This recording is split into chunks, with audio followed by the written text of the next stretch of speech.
This is a good question. Did you somehow reevaluate the value of perfume? Do you look at exclusive brands differently?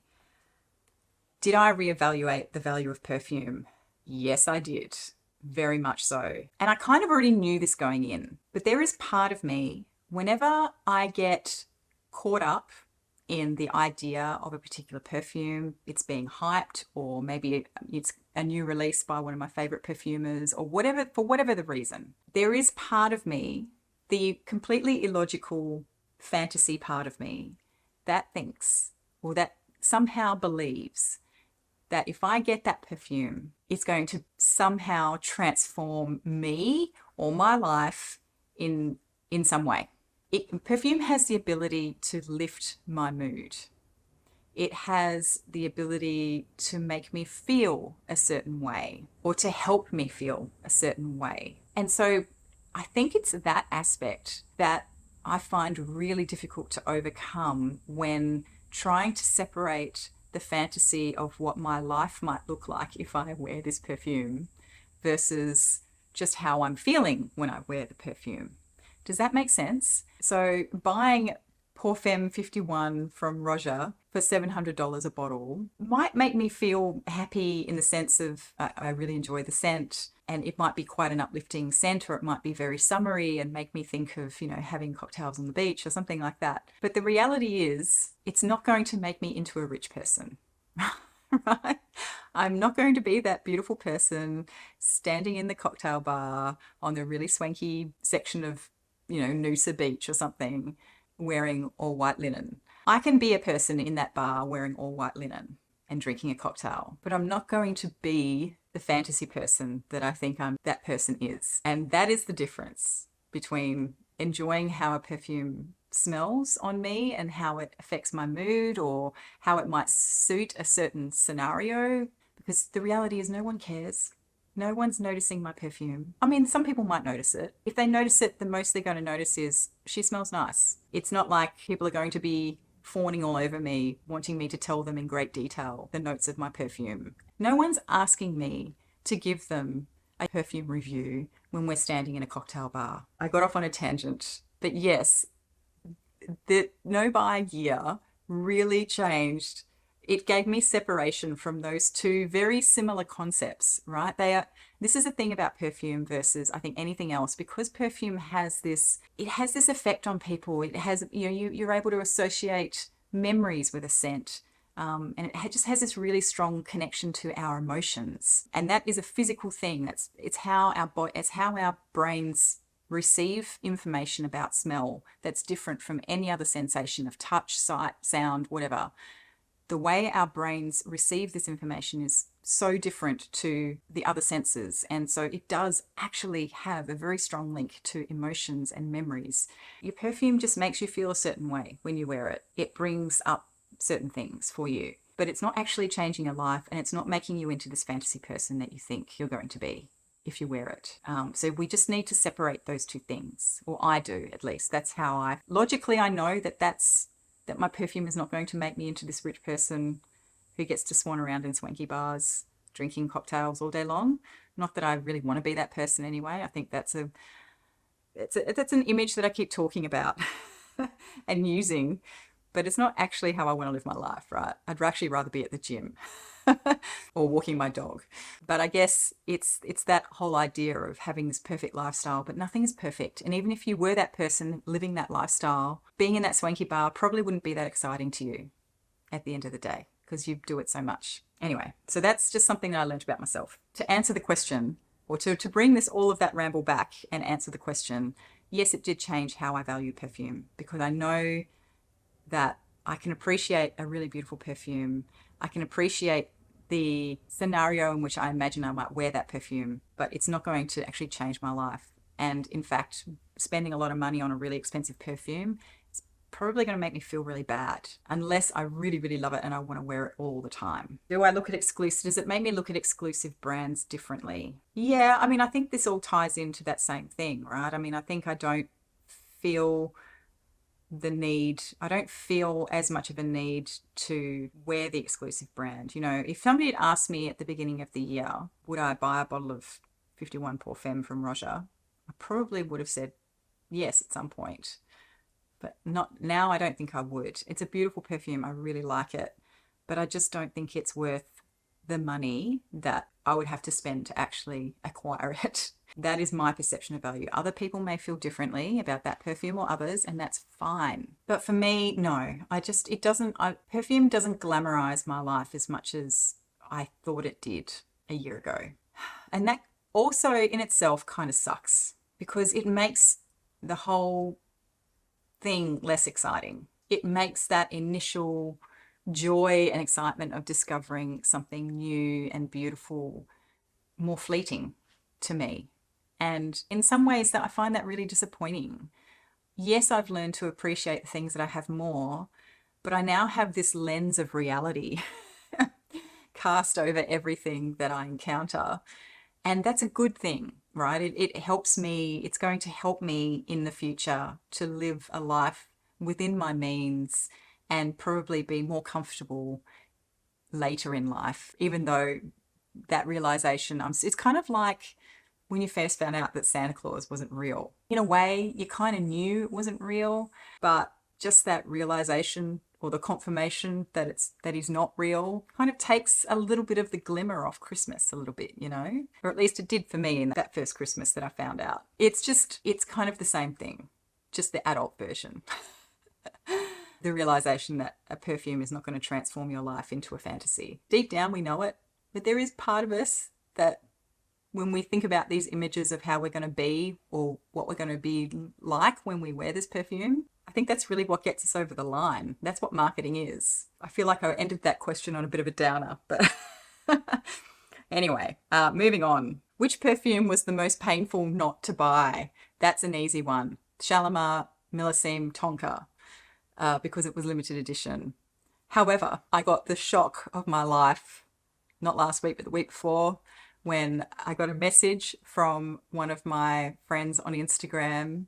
She sent me a beautiful message saying she was so proud of me for having gotten through this no-buy year and that she didn't want me to miss out on Shalimar Millesime Tonka, which a couple of weeks earlier had just been released in Australia. And the cheeky soul bought me a brand new bottle of Millesime Tonka and sent it to me. So, which I'm super, super grateful for. So there you go. Sometimes you get the things that you want even when you think it's impossible. As a takeaway, how do you want to continue going forward? I want to keep going forward the way that I am, as though I'm on a no-buy, with the exception of if I discover something that I really, really, really do want, and I sample it extensively and I still really want it, then when I'm ready, I'm allowed to buy it. But I think I will definitely have some rules about purchasing. I'm not allowed to purchase without sampling, obviously, and I'll have to obviously set some kind of budget. And I also think I should set a time frame, a minimum time frame from when I'm allowed to purchase after making the discovery, because I do feel like I don't give myself enough time to ponder purchases before making them. And so I think I really need to have like a limit of time, 30 days or whatever. I haven't figured that out yet, but yes, so that's how it's going to be affecting my way I approach buying perfume going forward. Somebody asked me if I tracked how much I saved. I think I already answered this one as well. Not really, but I think I probably could do an extrapolation based on earlier months of spending. I don't know if that would equate to how much I would have saved, because again, my disposable income is different now, but I could definitely come up with a number quite easily on how much I didn't spend. Were there any perfumes that took you by surprise as you spent more time with them? I'm going to have to save that for a different video, I think, because I think there were, but I have to go back through my Airtable notes to work out which ones they were. And the way I'll have to do that is to track how highly I rated something at the start versus at the end. And I know there were a couple that started really high and sort of ended with maybe a 2-star or a 3-star. And then there were some that started low but ended up high. So I have to think about that. On the spot, I can't think. And I've been talking for so long, I'm not sure. But thank you for that question. I will put that one aside as a question for another video. How will you set limits for purchasing fragrances going forward? So I think I just answered that. in terms of how I will approach purchasing. And then the budget will just be the budget. It will just be what I can afford. Beth from Infinite Garden says, congratulations on completing your no-buy year. I would love to hear some more about how, if this experience has changed your love for fragrance. Do you feel closer to your collection? Yes, I feel closer to my collection. I still don't feel like I have full awareness of what's even in my wardrobe at the moment because it's just too much. However, there are certain fragrances that I know I wear a lot. Has this changed my love for fragrance? No, I still really love discovering new things, and I just love sampling stuff and smelling new things and seeing how things are done. But it has changed that deep desire to own perfumes, and the excitement of discovering new things and sampling them is still there. It's just the buying and the owning that no longer is as exciting as it used to be, which is a good thing at the end of the day. Did you find yourself gravitating to using certain fragrances more than others? And if so, why? Yes, I did gravitate to using certain fragrances more, but I think I've always done that. The difference this year was that I tracked it. So I actually have empirical evidence that I actually wore certain things more than others. Why did I wear those more than others? Well, the ones that I wore the most are still my favorites, right? I mean, the ones that I wear the most: Almond Woman, Lady Desert Marrakein, Beloved Woman. Actually, Beloved Woman I didn't wear as much this year as I had in previous years. So that was an interesting twist. I still really love it though, but I found it a little bit harder to wear this year. I don't know why. And the next part of the question was, did you stop yourself from using certain fragrances because of your no-buy, because you thought you might use them up and not be able to replace them? Yes, I did. So my decant of Memoir Woman, I have been rationing that throughout the year. I was using it a lot earlier in the year, and then I stopped using it altogether because I was getting very low and I knew I was probably going to run out. So I put it aside, and I've just pulled it back out again in the last few weeks, and I'm wearing it again, and I am almost out. My travel sizes of Mélodie de l'Amour by Ducita Parfums, again, I did end up using those up, but I tried to eke them out.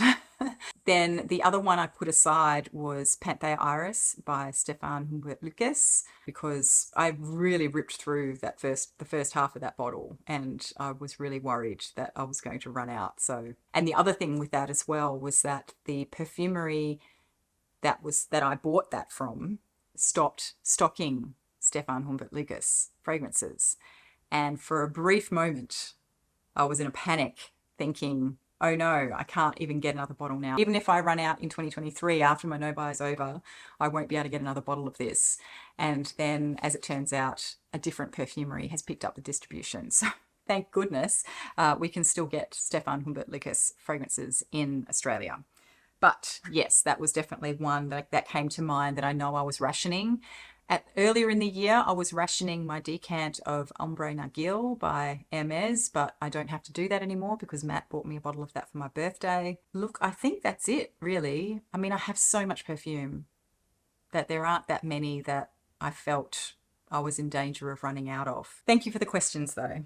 Madeline asked me, I'd love to know your tips for dealing with temptation and whether you would ever do a long no-buy ever again. Yes, I would do another long no-buy, with the exception of a couple of little hiccups throughout the year. I really feel on the whole this year just went so fast. You know, I feel like I'm really only halfway through it, to be honest. So I feel like I have more work to do. Tips for dealing with temptation. I think I've kind of covered this in the previous questions. The main ones are, for me, having a wish list, just writing it down and putting it on a wish list, because things aren't going to sell out in the space of a couple of months, you know, and if they do, then maybe you were just never meant to have it. You probably won't miss it as much as you thought you would. That's probably not helping. The reality is the things that we want to rush out to buy typically aren't things that are going to sell out anytime soon.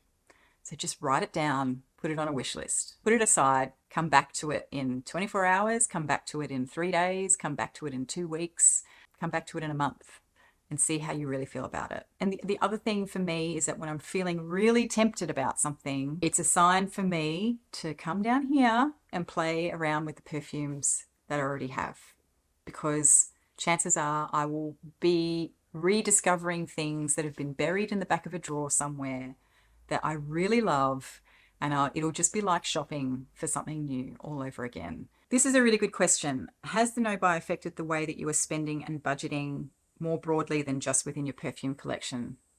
Yes and no. So I did already tell you that I ended up overspending in other areas of my life because I didn't set a budget for those areas, not thinking that I didn't need to set a budget for those areas, and as it turns out. But it of course, it has just generally made me more aware of what I'm buying. And when I say that I overspent in other categories, I didn't overspend on things that I didn't need or want, right? So there was a pair of boots. I've really wanted a pair of Chelsea boots. I've wanted a pair of Chelsea boots for years, but I never got around to it because every time I went to buy something like that, I would always end up getting distracted and buying perfume instead. So perfume was the thing that was stopping me from buying the things that I really wanted or needed. And because I was on a no-buy, around my birthday, I went and bought myself R.M. Williams boots. That was something that was always in the back of my mind. I'm never going to buy R.M. Williams boots because they're expensive. They're expensive for a reason. They're going to last me for a lifetime because you can repair them. It was just not something that I ever thought I would be able to have because I was always spending my money on perfume and couldn't afford to buy R.M. Williams boots. And now I have this pair of R.M. Williams boots and I love them. But I only bought them. I was only able to buy those because I didn't spend all my money on perfume. So it has given me definitely an appreciation for other good quality things that I can bring into my life in a mindful manner that I might not otherwise have thought I could or should because I was always saving up for perfume. I was always keeping my money aside for perfume. So yes, it definitely has impacted how I view buying stuff just generally now. And even though I did overspend in other categories throughout the year, mostly on equipment, like tech equipment and stuff like that, I've definitely pulled back from that now. You know, my iPhone is dying and it keeps overheating and switching itself off, but I refuse to buy a new one because, it's still working and it's doing what I need it to do, except for when it switches itself off. But it's doing what it needs to do. And I'm happy with that. I will eventually have to replace it. I know that, but I'm delaying my purchase. I'm not just rushing out. It started playing up, a couple of months ago, and the old me probably just would have said, okay, I need a new phone. I'm going to go out and buy a new phone. The new me has been delaying making that purchase for a couple of months now. And even though she's really frustrated with the fact that her phone keeps overheating and switching itself off, but that's just life. It's not really impacting on my life that badly. So, and the only time it overheats is when I've been scrolling on it for too long anyway. So it's kind of like a self-limiting mechanism of preventing me from spending too much time scrolling on the internet. Next question was, what was one moment or a few during the year when you cursed yourself furiously for signing up for a no-buy? First one I can remember was when I wanted to buy that Andy Tower Sotto La Luna Tuberose. And I talked about this in one of my check-in videos. I don't know, it might have been around May, but it could have been earlier. The thing that really annoyed me about that whole thing, right, was that even though I talked myself down from, wanting to buy it and all that sort of stuff, well, I couldn't buy it because I was on a no-buy. And then later in the year, Andy Tower put up his prices and because of supply chain issues. And that one bottle that I'd been keeping an eye on, which was about $180 on the website, suddenly jumped to about $300, even though it was the only bottle left. It had said, this is the last bottle, and had been saying that since late last year. And all I could think of at that moment was, if I'd just bought it when I wanted it for the cheaper price. I could still get it now for, the $300 price if I want to on the 1st of January. But I'm not going to, because I know that bottle didn't come from the batch of bottles that were more expensive to produce. Anyway, so that really annoyed me. And it's not so much the no-buy aspect that annoyed me, although I probably would have bought it at $180 if I hadn't been on a no-buy. But I also have to remind myself, yes, I really like that perfume, but that is not an easy wearing perfume. And the whole reason I was able to talk myself down from the ledge of wanting to buy that perfume was the fact that it is a very unique perfume and it's not something that I would wear all the time. And I'm not going to spend $300 on a bottle of perfume that I'm not going to wear all the time. So yeah, that was definitely a moment. And then I also had a couple of moments, I think, sort of around October, but I can't think of a specific scenario there. I think maybe the Shalimar Millesime Tonka, even though it hadn't hit Australian shores yet, it had been released by Guerlain overseas, and I knew that it was coming, and I was thinking, oh no, I'm not going to be able to buy it, and I was getting itchy feet. But there was nothing specific, apart from that, there was nothing really specific around that time. It was just a general, I want to buy something, frustration, because I think a lot of new releases were coming out and I just wanted to be able to try new things. You get the idea. Yes, there were a couple of moments like that. Conversely, were there any moments where you were relieved to be on a no buy because it took away the need to make decisions about spending money and you were able to save your money for something more meaningful to you? Yeah, I think I already covered that actually. So definitely I felt relieved. It took the pressure off for sure during certain periods. Not so much when I was feeling stressed and wanting to buy things in order to, as a stress relieving mechanism. But that's not a great stress relieving mechanism anyway. So I'm glad that I can work around these things now without having to go into a shopping frenzy.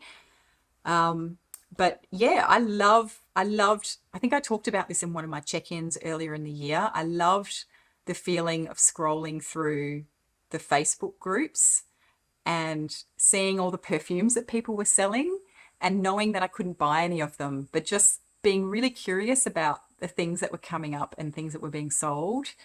That was really interesting to me. And and it totally took the pressure off. And even just going into stores and things like that, it was just so much, in a way, it was a lot more fun to go in knowing that I couldn't buy anything. Yeah, it was great. I definitely did get that feeling. And then the last question that she asked me was, what am I going to do next year? And I haven't really sat down and thought about that yet. But this question has come up a few times now. So I really need to sit down and think about what I'm going to do in 2023 when this no buy is over. I need a plan. Although I think I already have one. I think I just mentioned it, didn't I? So I need to set up myself a budget, and I need to only buy things that I sample first, and I need to have a time limit, a minimum time frame from deciding that I want something to actually buying it, just to make sure that I really, really want it. And then Henna from Canadian Beauty Blog asked me, how many did you sell this year? And did that affect how you thought about a no buy? None, Henna. I sold none. I didn't sell any perfumes because I've been hoarding them because I can't buy anything new. I didn't want to get rid of anything either. I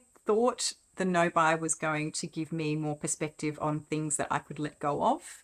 But actually, at the moment, in the headspace that I'm in, I don't want to let anything go.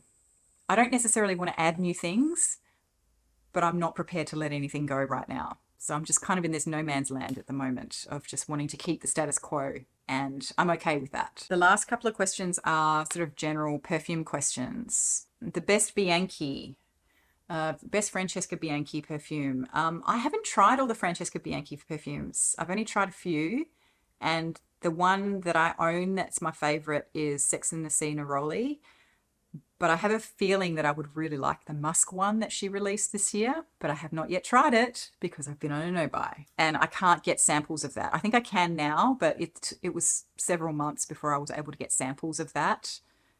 So if I'd really wanted to try it, I would have had to have bought a small bottle of it or something, blind buy. Best Papillon. I really like Dryad, but the best one for me, hands down, is Bengal Rouge. And that's the one that I own. Although, having said that, I haven't tried Hera yet. So Hera may also be one that I own in the not too distant future. You never know. What would have been my top 3 buys if I was buying? I think I already may have answered this earlier in a way.